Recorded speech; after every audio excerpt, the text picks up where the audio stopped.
Hello guys, good afternoon. Kain tayo. Ito yung rice ko guys, oh. Yung rice na to guys, ano to siya, pink at saka white. Yung pink nito, galing pa to doon sa sa tawag nito, Bohol. Nung nagpakasyon kami ng Bohol, bumili kami ng isang sako na pink rice. Dinala namin dito sa Manila. Tapos, hinaluan namin ng puti. So, mayroon pa, 2 buwan na. May, June, July, dalawang buwan na yung rice namin. Tagal na ubos kasi nga syempre hinaluan namin ng puti. And then, ito, gulay. Ay, ang gulay ko guys is patola, malunggay, at may itlog. Lagyan ko siya ng itlog. Sabaw yan, sabaw. And then, buwad or daing. Daing na isdang mulmol. Sarap ng ulam ko guys. Nag-pray na ako kanina. Yung aso ko maingay kasi pag nakita niyang kumakain ako or kami, ayan, mag-iingay na din yan siya kasi gusto din kumain. Oh, ang ingay niya. Oh. Ito, oh, ang gulay ko guys. Kain po tayo. Sa maniwala at kahit sa hindi guys, hapunan ko na to. Anong oras na? 3:00 pasado. Hapunan ko na to guys. Then, kain ulit ako bukas na ng 8 p.m.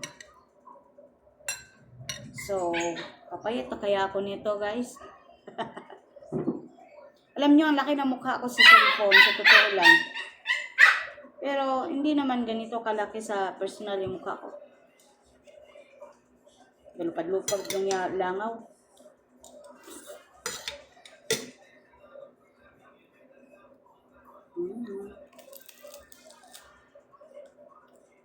Sarap ng ulam ko. Ganitong oras kami kumakain ng hapunan ng mother-in-law ko. Pero ang mother-in-law ko ay lumipad ng Mindanao. That's why, ako lang po mag-isa ang kumakain. Kasi yung anak ko mamaya pa yan siya maghahapunan, syempre.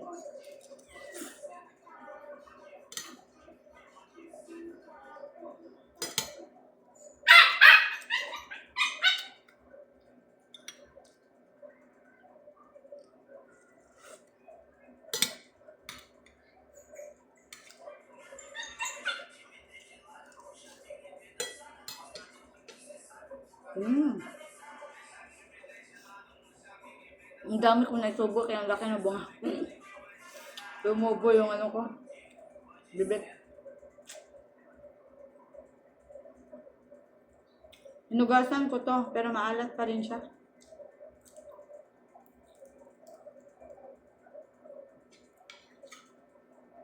Inom na lang ng maraming tubig pagkatapos.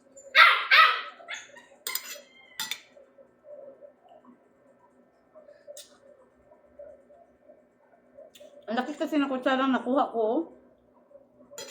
Kaya marami din siyang laman.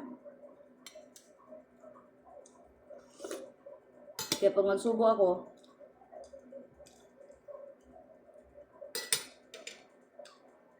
malulubo yung bibig ko. Luya. Kainin ko na lang kasi gamot naman to eh.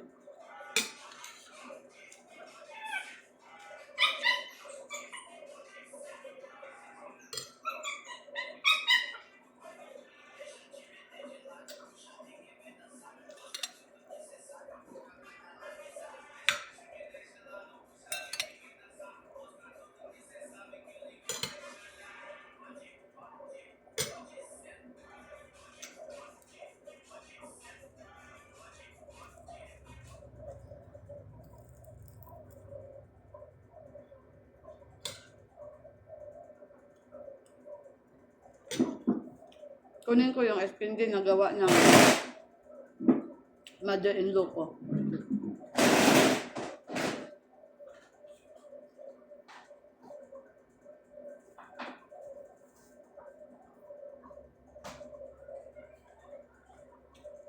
Mm.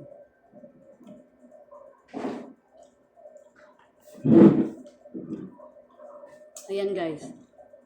Ito yung ice candy na gawa ng mother-in-law ko. Buko at saka pandan.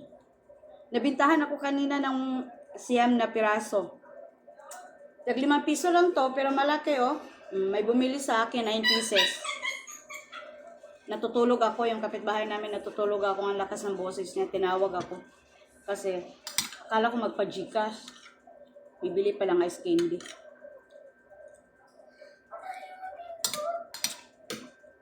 Nabilhan na ako.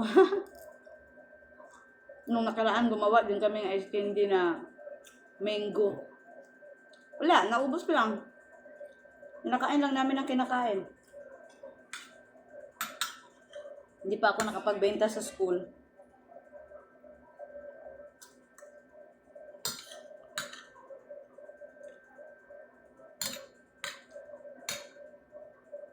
Pagtapos kong kumain ito, kakain ako ng ito, ice candy.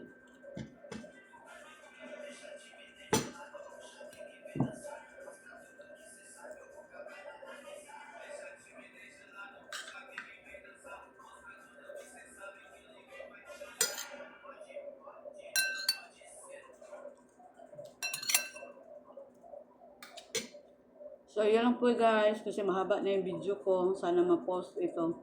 Thank you for watching po. Salamat po sa mga mag-likes at mag-comments.